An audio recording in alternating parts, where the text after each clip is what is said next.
every student is unique. That only really happens if you isolate yourself. You're doing work like almost every day. They pretend to be your friend, but at the end of the day, once you're done with the grade, you're just gonna say, oh.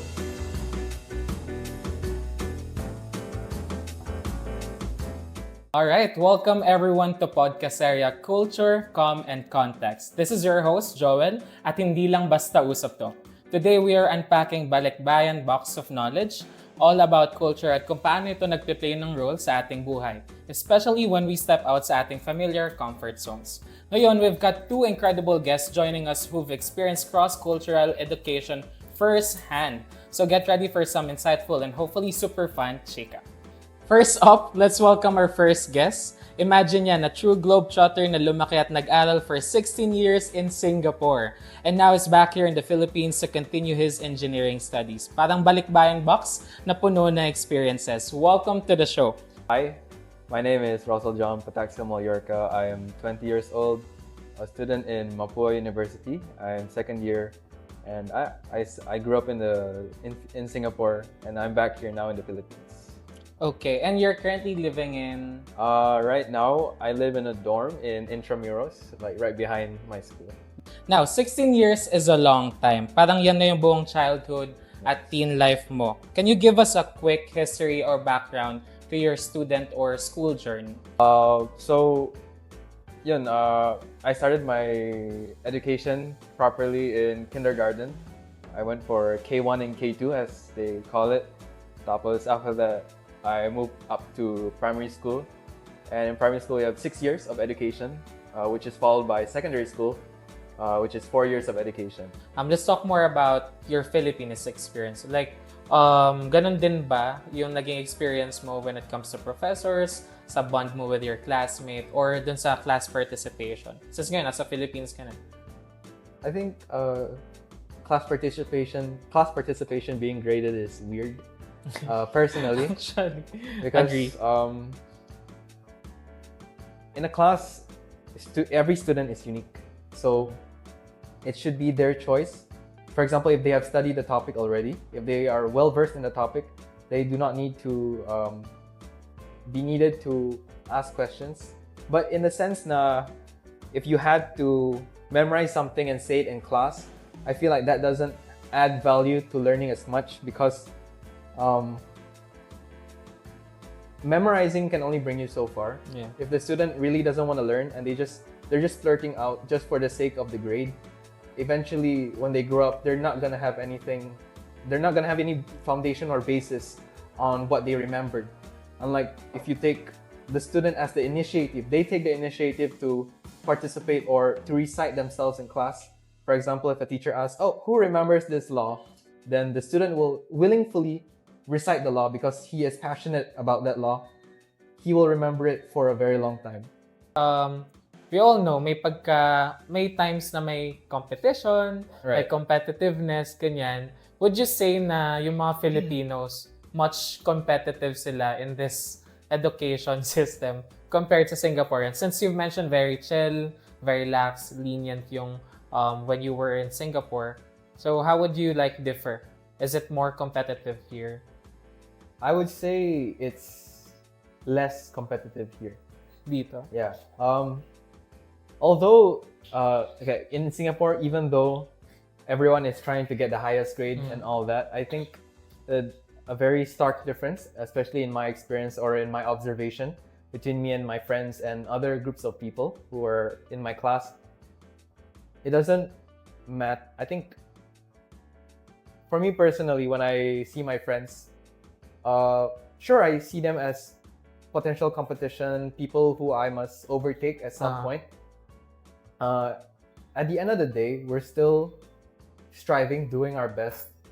That feeling of friendship does not fade in the face of competition. Instead, I feel we bring each other up because we know the struggles that each of every one of us are going through, especially in close-knitted friend groups. We know what one person is going through, so instead of just leaving him alone to die in the dust, we help them. We form that community. It really helps. So dito sa Philippines, less competitive? I would say So you would Less say like competitive. it's much more of a collective struggle instead of being individualistic. Ganun ba siya? From my experience in my school, Mhm. there are those few who are overly competitive, and then for the most part, I would say everyone else is more chill, or yung collective struggle, just trying to get by, getting a tres, getting a passing grade. Then there are those who are always like top, getting full marks. Mhm. Those, I think there's a very big difference per class, from a class to class basis. Yung sense of loyalty is what I would say. Here in the Philippines, I've experienced quite some terms of backstab. Okay. Like they pretend to be your friend, but at the end of the day, once you're done with the grade, they're just gonna say, "Oh, this person did They're not done with contribute," you. things like that, or they just leave you to the sole burden of a group project, things like that, which I've experienced a lot more times here than over there in Singapore, Okay. which is something sad to hear, Mm-hmm. especially since they always say na Filipinos are hospitable, things like that. Pero I don't know why these things are still happening in school when I've never experienced them in Singapore myself. Yeah. Actually, realization nga rin siya. Pero sa Singapore, ganun din, since sinabi mo less competitive dito. So does it mean na mas competitive yung mga tao doon? Like they want to have a higher grade? Ganun talaga, mga Yeah. achievers. I mean, from my experience, even though a person is not contributing that much, or they're like the lower part of the class, for example, like the top 30 lang sila out of 40, they still at the end of the day still want to achieve. Okay. So I think it's the drive that makes it competitive, because if there's one person gunning for the top, there's always someone gunning for that position as well. Then whoever's at second place, someone's trying to gun for second place. Whoever's third, there's multiple people. It's just keep rising. Okay. No one wants to stay at the bottom, because over there I feel it's not the reason why it's competitive or there's a drive is because everyone feels the pressure of academic pressure. Okay, so now we'll be proceeding with fast talk. So I'll be giving you two choices and you just have to answer them very quickly. Okay, game? Game. Okay. Campus food or local street eats? Campus food, Lecture heavy or interactive classes? lecture heavy, Social media more private or public? private, Best part of living here?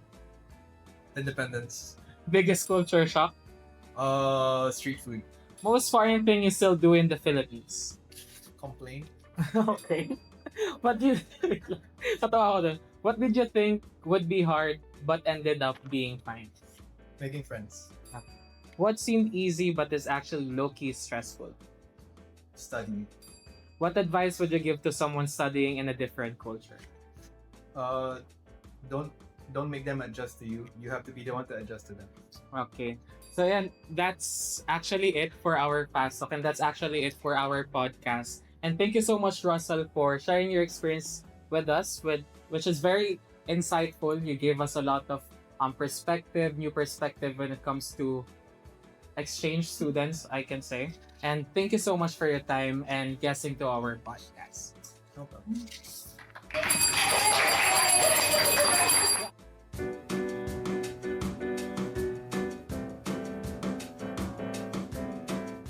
And now we're back with our second participant here in our podcast. So to start off, may I have your name? My name is John Henry Aquino. I prefer to be called Henry. And may I have your age and where are you currently living? Right now, I'm currently living at Mississippi, state of Mississippi in the United States. I'm 22, turning 23. And where do you currently study? Currently, I'm studying at Pearl River Community College, but next year I'm going to Mississippi State University. Again, to proceed with our next question, how do you guys value class participation in the US? I would say like the curriculum here is pretty relaxed. I know you guys have like participation, like participation grade. So in terms of competitiveness, like it's gonna be competitive there because people actually need to participate. But over here, it's more so like we don't have a participation grade in that sense that you guys do. So like it's not as competitive. Like I would say the majority here just literally try to get like a C, B, or A just to like pass. their course and move on. But like the learning style is also like different as well. So there's a lot of difference, but it really just boils down to like the professor, how they grade stuff, like how much is in their like curriculum and that sort of thing. What would you change about the educational system? Do you find the grading system fair? Yeah. I would change something about it. Cause like I would add the participation grade that you guys have. Not serious, cause like like when you go to a lecture and you're not under pressure to like actually participate, you're not actually learning like anything, you know? Cause you could just be staring off and then you would like if you don't pay attention, it's inconsequential. But if there's a participation grade, then you actually gotta pay attention, and that's the whole point. What is one thing that US does right when it comes to education? When it comes to choosing courses or like the classes that you want to take, it's really customizable to like the student. Like you can be like completely night class, you can be completely day class, you can be completely online, you can be completely face to face. You can do like just completely asynchronous classes and you just show up for like proctored exams and that sort of thing. So it depends from situation to situation. They know there's like different circumstances for different people. And I'm glad that they cover that. Outside of class, how do you communicate and socialize with peers? Are there specific in-class inside jokes? It's no different. I mean, like if I'm friends with someone, it's like we're just like hanging out. It's the same thing. Like we talk about the same stuff, pretty much. That only really happens if you isolate yourself, because then they would assume that there is a cultural barrier. But if you're just like open and out there like talking, as if there's nothing different about them and you, like you're just gonna organically have friends, because like you're not isolating yourself because you're different. You're just shooting yourself in the leg at that point when it comes to socializing. For someone new arriving there, what's your best advice for dealing with anxiety about new school and culture? I mean, my advice is pretty much just like there is obviously like a clear difference. Like you'd be able to see like the cultural difference, the difference in looks, difference in ethnicity, like that sort of thing. So like that's where most of the anxiety comes from. But I feel like if you just let that go and you try not to overthink that and you just approach things like approach people as just people and not someone any different, then there are definitely people out there that would reciprocate that. Because like the main issue is getting to know new people, because everyone's new. You're kind of like left out. So like just don't isolate yourself. Because like for me, it was pretty easy to transition because I was just a talkative kid. And so I just kind of carried that with me all along until now. What's one thing you've learned or experienced here that you definitely steal and take back home with you? Even though it's relaxed, that can like make you not do your work just because, you know, kampante lang eh. Like it kind of forces you to discipline yourself rather than having the school discipline you. Like if you have a lot of workload, then like you're obligated to do that work. If you have a lot of workload, you're doing work like almost every day. But if they say that the due date is not till like 3 months from now and you got all this work, it kind of like forces you to discipline yourself to like actually do it on your own time rather than doing it because you're pressured to. You know what I'm saying? It kind of forces you to be like self-reliant. And so I guess that's like a good thing. So now we'll be proceeding with our fast talk. I'll be providing you 2 choices and you just have to answer them quickly. Campus food or local street eats? Oh, local street eats all day. Lecture heavy or interactive classes? Interactive classes. Social media, more private or public? Oh, I'm private. Best part of living there? It gets cold. Most Filipino thing that you still do in the US? Tabi-tabi po. What did you think would be hard but ended up being fine? I guess that, yeah, making friends. Cause like my anxiety, I was still anxious before I even got to like anywhere new. So I'm always like, I wonder if I'd be able to like find someone to like just hang out with. And lastly, what advice would you give to someone studying in a different culture? To accept other cultures with open arms, and to also be open about yours in front of other people. Like don't make it to where we hide each other's cultures from each other, because that's what makes the divide between cultures. So like just be open out there, because once you figure out something, it's just like there's no room for like overthinking it. So just go ahead and just be normal. Literally, just act normal. That's all you gotta do. That's all you gotta do. And that's it for our podcast for today. Thank you so much, Henry, for joining us in our podcast and sharing your insights and experience for today.